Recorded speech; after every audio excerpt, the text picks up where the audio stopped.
জোহর নামাজের বৈশিষ্ট্য ও গুরুত্ব। মুসলিম উম্মাহর জন্য দৈনন্দিন 5 ওয়াক্ত নামাজে ফজর নামাজের পরে হলো জোহরের নামাজ। দ্বিপ্রহরে সূর্য হেলে পড়ার পর থেকে এই নামাজের সময় শুরু হয়। মেরাজের সময় মহান আল্লাহ মুসলমানদের জন্য 5 ওয়াক্ত নামাজ ফজর করেন। মেরাজ থেকে ফিরে মহানবী সাল্লাল্লাহু আলাইহি ওয়াসাল্লাম সর্বপ্রথম জোহরের নামাজ আদায় করেন।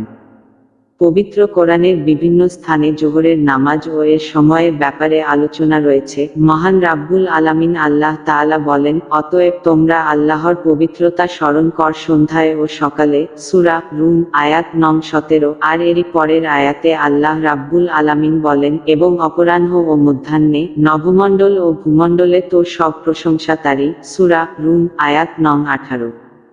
অন্য আয়াতে আল্লাহ তাআলা ইরশাদ করেছেন, সূর্য হেলে পড়ার পর থেকে রাতের ঘন আঁধার পর্যন্ত সালাত কায়েম করুন। সূরা ইসরা আয়াত নং 78।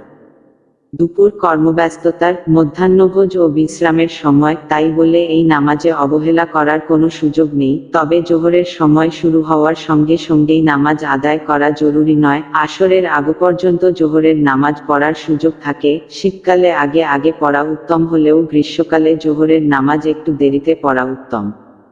মহানবী সাল্লাল্লাহু আলাইহি ওয়াসাল্লাম বলেন, যখন গরম বেড়ে যায় তখন তা কমে এলে জোহরের নামাজ আদায় করো, কেননা গরমের প্রচণ্ডতা জাহান্নামের উত্তাপের অংশ।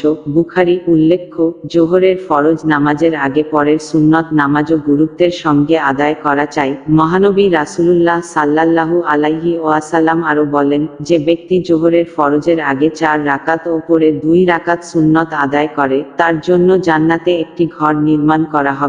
তিরমিজি।